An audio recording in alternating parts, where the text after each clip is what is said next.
কোনো সফরে বা অভিযানে গেলে তিনি লটারি করতেন। লটারিতে যে স্ত্রীর নাম আসতো তাকে নিয়ে তিনি আউটিংয়ে যেতেন। তো আম্মাজান আয়েশা বলেন, এই সফরে আমার নাম এসেছিল, ফলে আমি ওনার সাথে সফর সঙ্গী ছিলাম। এবং ওনার জন্য একটা স্পেশাল উট ছিল, উটের হাওদাজ, মানে আমাদের দেশের পালকির মতো, এটার ভেতরে তিনি বসতেন এবং পর্দা নামিয়ে দেয়া হতো, কারণ সূরা নূর, সূরা আহজাবের পরে নাজিল হয়েছে, অর্থাৎ ইতিমধ্যে পর্দার বিধান ফরজ হয়েছে। ফলে আম্মাজান আয়েশা রাদিয়াল্লাহু তাআলা আনহা যে পালকি বা হাওদাজে বসতেন, দুই দিকে পর্দা নামানো ছিল। তো তিনি বর্ণনা করছেন যে আমাদের যখন ব্রেক দেয়া হলো, আমি নামলাম, আমি একটু প্রকৃতির ডাকে সাড়া দিতে দূরে গেলাম, দিয়ে যখন ফিরছি হঠাৎ আমি গলায় হাত দিয়ে দেখি আমার গলার হার নেই, মানে গলার লকেটটা মিসিং। তো আমি আমার গলার হার খুঁজতে খুঁজতে আবার যেখানে গিয়েছিলাম প্রাকৃতিক ডাকে সাড়া দিতে, ওখানে গেলাম। খুঁজতে খুঁজতে খুঁজতে খুঁজতে আলহামদুলিল্লাহ আমি পেলাম, পেয়ে গলায় এটা পরে আমি ফিরে আসলাম। এসে দেখি কাফেলার কেউ নেই। এখানে ঘটনা যেটা ঘটেছে, আম্মাজান আয়েশা তখন খুবই মানে পাতলা গড়নের একজন নারী ছিলেন, হালকা পাতলা। ফলে উনি পালকিতে উঠলেও যে ওজন, না উঠলেও খুব বেশি পার্থক্য হতো না। ফলে পালকির যেহেতু পর্দা নামানো ছিল, যে সাহাবারা এই পালকি বা হাওদাজ ওটের উপরে রাখবে, তারা ভাবছে ভিতরে হয়তো আম্মাজান আয়েশা বসে আছেন। সুবহানাল্লাহ। তারা এই পালকি বা হাওদাজ নিয়ে ওটের উপর বেঁধে দিয়েছে, পুরো কাফেলা রওনা হয়েছে মদিনার দিকে। এখন আম্মাজান আয়েশা রাদিয়াল্লাহু তাআলা আনহা তিনি এসে দেখে, ইন্না লিল্লাহি, এখানে তো কেউ নাই, সবাই তো চলে গেছে। সাহসী নারী ছিলেন, তিনি ভাবলেন যে আমাকে না পেয়ে রাসূল সাল্লাল্লাহু আলাইহি ওয়াসাল্লাম ঠিকই লোক পাঠাবেন নেয়ার জন্য। এক কাজ করি, আমি চাদর মুড়ি দিয়ে শুয়ে থাকি। যে চিন্তা সেই কাজ। আম্মাজান আয়েশা রাদিয়াল্লাহু তাআলা আনহা তিনি চাদর গায়ে দিয়ে শুয়ে পড়লেন। আর রাসূল সাল্লাল্লাহু আলাইহি ওয়াসাল্লাম একজন সাহাবাকে অ্যাসাইন করেছিলেন, তার নাম হচ্ছে সফওয়ান ইবনু মুআত্তাল রাদিয়াল্লাহু তাআলা আনহু। ওনাকে রাসূল সাল্লাল্লাহু আলাইহি ওয়াসাল্লাম দায়িত্ব দিয়েছিলেন যে কাফেলা যখন ছুটবে তখন তুমি যেয়ে দেখবে যে ওই জায়গায় কারো কোনো জরুরি জিনিসপত্র হারিয়ে গেল কিনা, কেউ রয়ে গেল কিনা। বর্তমান সময়ে যেটাকে আমরা লস্ট অ্যান্ড ফাউন্ড বলি। তো কাফেলায় লস্ট অ্যান্ড ফাউন্ডের দায়িত্বে ছিলেন সফওয়ান ইবনে মুআত্তাল রাদিয়াল্লাহু তাআলা আনহু। তো তিনি দায়িত্ব পালনের জন্য সবাই যখন চলে গেল, ঘুরে ঘুরে দেখছেন কিছু পড়ে রইল কিনা, কারো কিছু মিসিং কিনা। হঠাৎ তিনি মরুভূমির মাঝে দেখেন যে কালো কাপড়ে জড়ানো শুয়ে থাকা এক নারী। কাছে আসলেন, ফজরের সময় হয়ে গিয়েছে। আম্মাজান আয়েশা তিনি ওঠার পরেই আম্মাজান আয়েশা রাদিয়াল্লাহু তাআলা আনহার চেহারা দেখে চিনে ফেললেন, কারণ পর্দার আয়াত নাজিল হওয়ার আগে আম্মাজান আয়েশা রাদিয়াল্লাহু তাআলা আনহার চেহারা তিনি দেখেছিলেন একবার। এই মরুপ্রান্তরে আম্মাজান আয়েশাকে একা পড়ে থাকতে দেখে তিনি ইন্না লিল্লাহি ওয়া ইন্না ইলাইহি রাজিউন, ইন্না লিল্লাহি ওয়া ইন্না ইলাইহি রাজিউন এরকম আওয়াজ করে পড়তে লাগলেন। আম্মাজান আয়েশাও তিনি চেহারা ঢেকে ফেললেন। তখন সফওয়ান ইবনে মুআত্তাল বুঝতে পেরেছেন যে তিনি কাফেলার সাথে যেতে পারেননি। তিনি ইন্না লিল্লাহ ছাড়া আর কিছুই পড়েননি, তাদের মধ্যে কোনো কনভারসেশন হয়নি। সফওয়ান ইবনে মুআত্তাল রাদিয়াল্লাহু তাআলা আনহু ওনার নিজের উটটাকে আম্মাজান আয়েশার সামনে বসালেন। আম্মাজান আয়েশা উটে বসলেন।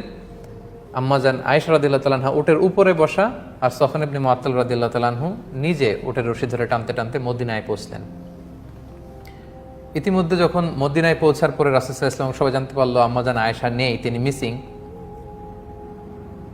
তখন মুনাফিক সর্দার আব্দুল্লাহ ইবনে উবাই ইবনে সালুল, এই দুষ্ট লোকটা, সে এই স্ল্যান্ডারিং শুরু করলো, রুমর ছড়াতে লাগলো। সে বলল, দেখো তিনি তোমাদের কাছে নবী সেজে বসে আছেন, আর তার স্ত্রী আয়েশা সেই সফওয়ানের সাথে নিশ্চয়ই পরকীয়ার সম্পর্ক ছিল। ফলে তারা মরুভূমিতে রাত কাটিয়েছে, তারা সেখানে ফষ্টি নষ্টি করেছে, অপকর্ম করেছে, নাউযুবিল্লাহ ওয়াল ইয়াযু বিল্লাহ। এটা ছড়াতে লাগলো এবং এই কথা এক কান দুই কান করতে করতে পুরো মদিনায় ছড়ায় গেল। আম্মাজান আয়েশা পৌঁছলেন, তিনি কিন্তু এই কথা কিছুই জানলেন না। আম্মাজান আয়েশা রাদিয়াল্লাহু তাআলা আনহা তিনি মদিনায় পৌঁছার পরই প্রচণ্ড জ্বরে আক্রান্ত হলেন, প্রচণ্ড জ্বর। আর ওই দিক দিয়ে পুরো মদিনায় এই মুনাফিক এই কথা ছড়াতে লাগলো যে আয়েশা রাত কাটিয়েছে সফওয়ানের সাথে, তাদের মধ্যে সম্পর্ক আছে।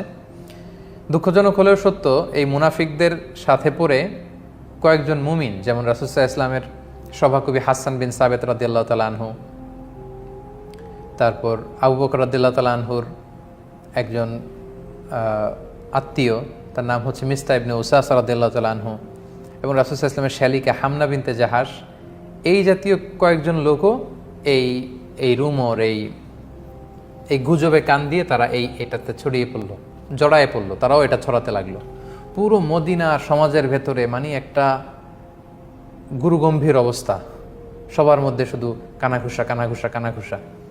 তো মজার ব্যাপার, আম্মাজান আয়েশা রাদিয়াল্লাহু তাআলা আনহা এগুলো কিছুই জানতেন না। তিনি আল্লাহ আল্লাহ নারী, বাসায় এসে জ্বরে আক্রান্ত, চিকিৎসা নিচ্ছেন, আল্লাহর কাছে দোয়া করতেছেন, তিনি এগুলো কিছুই জানেন না। কিন্তু আম্মাজান আয়েশা এটা টের পেলেন যে রাসূল সাল্লাল্লাহু আলাইহি ওয়াসাল্লাম আগে যে ভালোবাসা দেখাতেন, এই ভালোবাসার এখন দেখান না। শুধু ঘরে আসলে সালাম দেন, কেমন আছো জিজ্ঞেস করেন, এতটুকুই। তিনি একদিন বললেন, ইয়া রাসূলুল্লাহ, আমি অসুস্থ, আমি আমার বাপের বাড়িতে যাব। রাসূল বললেন, যাও। তিনি গেলেন, তখনও জানেন না। বাপের বাড়িতে একদিন নারীদের সাথে করে তিনি মরুভূমিতে প্রাকৃতিক ডাকে সাড়া দিতে যাবেন, তখন একজন তাকে বলল যে আয়েশা, তোমার নামে তো মদিনার সোসাইটিতে এই কথা ছড়াচ্ছে। ওই প্রথম আম্মাজান আয়েশা রাদিয়াল্লাহু তাআলা আনহা শুনে তিনি আকাশ থেকে যেন পড়লেন। তিনি যতটুকু অসুস্থ ছিলেন এটা শুনে মানসিকভাবে আরও অসুস্থ হয়ে পড়লেন। তিনি বলেন যে কাঁদতে কাঁদতে যেন আমার চোখের পানি শেষ হয়ে গেল, যে আমাকে নিয়ে সমাজে এত বাজে কথা হচ্ছে। ঘরে ফিরে আসলেন, আর রাসূল সাল্লাল্লাহু আলাইহি ওয়াসাল্লাম খুব বিব্রতকর পরিস্থিতিতে পড়লেন, কারণ ওনার স্ত্রী, উনি একজন নবীর স্ত্রীর ব্যাপারে, আমাদের আম্মাজান আয়েশা রাদিয়াল্লাহু তাআলা আনহার ব্যাপারে এমন কথা ছড়াচ্ছে, আর আল্লাহ তাআলাও কিছু জানাচ্ছেন না। রাসূল সাল্লাল্লাহু আলাইহি ওয়াসাল্লাম জনে জন জিজ্ঞেস করলেন যে আলী, তুমি কি মনে করো, আয়েশা কি এটা করবে? আলী রাদিয়াল্লাহু বলেন, আমি তো ওনাকে ভালোই জানি, তবে এত চিন্তিত হওয়ার কারণ নেই রাসূলুল্লাহ, প্রয়োজনে আপনি আরেকটা বিয়ে করবেন। আয়েশা রাদিয়াল্লাহু তাআলা আনহার দাসীকে জিজ্ঞেস করলেন, তুমি আয়েশাকে কেমন দেখেছো, সে কি এই কাজ করবে? সে বলল, আয়েশাকে তো আমি ভালো ছাড়া কোনো খারাপ জিনিস দেখিনি রাসূলুল্লাহ তার মধ্যে, তবে মাঝে মাঝে আটার খামির বানাতে দিলে দেখতাম যে আয়েশা ঘুমিয়ে পড়েছে, বিড়াল এসে খামির খেয়ে ফেলেছে, এতটুকু দোষই আমি পাই, এর চেয়ে কোনো দোষ তো পাই না। তো রাসূল সাল্লাল্লাহু আলাইহি ওয়াসাল্লাম আয়েশা রাদিয়াল্লাহু তাআলা আনহার ব্যাপারে কোনো বাজে নেগেটিভ রিভিউ তিনি পেলেন না। রাসূল সাল্লাল্লাহু আলাইহি ওয়াসাল্লাম যখন দেখলেন যে 1 মাস হয়ে গেল মদিনাতে কানাঘুষা, কোনো আয়াত নাজিল হচ্ছে না, আর আব্দুল্লাহ ইবনে উবাই ইবনে সালুল একটা সুযোগও পেয়ে গিয়েছে, তিনি আবু বকর রাদিয়াল্লাহু তাআলা আনহুর ঘরে গেলেন এবং যে আয়েশাকে ডেকে বললেন, আয়েশা, তুমি যদি সত্যিই কোনো পাপ করে থাকো আল্লাহর কাছে ক্ষমা চাও, আল্লাহ তো ক্ষমাশীল। আম্মাজান আয়েশা এই কথা শুনে আরও কষ্ট পেলেন।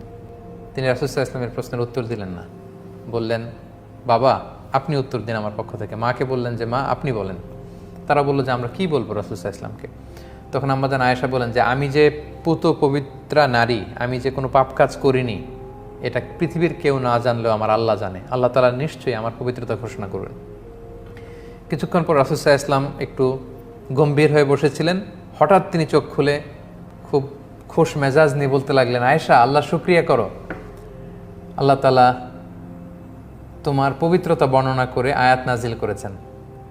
তখন আয়েশা রাদিয়াল্লাহু তাআলা আনহার মা বললেন, আয়েশা তুমি বিশ্বনবীর কাছে যাও, থ্যাঙ্কস জানাও, শুকরিয়া করো, কারণ আল্লাহ তাআলা তোমার পবিত্রতা বর্ণনা করেছেন, তুমি যে নিষ্পাপ এটা আল্লাহ কোরআনের আয়াত দিয়ে জানিয়ে দিয়েছেন। আম্মাজান আয়েশা বললেন, আমি রাসূল সাল্লাল্লাহু আলাইহি ওয়াসাল্লামের প্রশংসা কেন করব, তিনি তো আমাকে বিশ্বাস করেননি, বা তিনি তো আমার পবিত্রতা ঘোষণা করেননি। আমার পবিত্রতা যিনি ঘোষণা করেছেন যে সত্তা মহান আল্লাহ রাব্বুল ইজ্জা, আমি তার প্রশংসা করছি, আল্লাহু আকবার। রাসূল সাল্লাল্লাহু আলাইহি ওয়াসাল্লাম তখন এই আয়াত মসজিদে নববীতে গিয়ে সবাইকে জানিয়ে দিলেন এবং বললেন, যারা এই পাপ কাজের সাথে জড়িত তাদেরকে আশীর্বাদ দাও, কারণ আমার আয়েশা পবিত্রা, নিষ্কলুষ, তার চরিত্রে কোনো কালিমা লেপন করার সুযোগ নেই। আল্লাহ তাআলা আরশের উপর থেকে আয়াত নাজিল করে আম্মাজান আয়েশা রাদিয়াল্লাহু তাআলা আনহার পবিত্রতা ঘোষণা করেছেন। তো যেহেতু যারা যারা জড়িয়ে পড়েছিল তাদেরকে আশীর্বাদ দেওয়া হলো। সম্মানিত সুধী, এই ছিল পুরো ঘটনা। এই ঘটনাটাকেই আল্লাহ তাআলা সূরাতুন নূরের 11 নম্বর আয়াত থেকে 26 নম্বর আয়াত পর্যন্ত তিনি বলেছেন। আমরা এটা কন্টিনিউ করব এবং এই ঘটনাটার প্রসঙ্গে যে আয়াতগুলো এসেছে এগুলো বলে আজকের লাইট অ্যাপন লাইট সিরিজের প্রথম পর্ব আমরা শেষ করবো ইনশাআল্লাহ।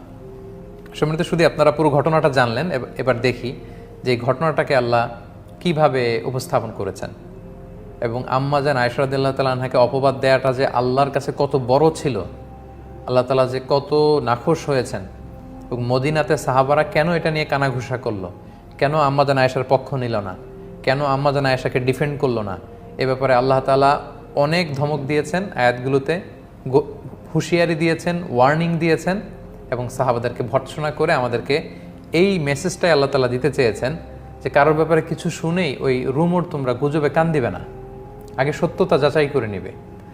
আর কারো ব্যাপারে কোনো একটা পাপের কথা, মন্দ কথা শুনলে আমাদের কেন এত ইন্টারেস্ট থাকবে যে ব্যাপারে আমার কোনো, ইটস নট মাই বিজনেস, এখানে আমার কোনো সম্পৃক্ততা নেই।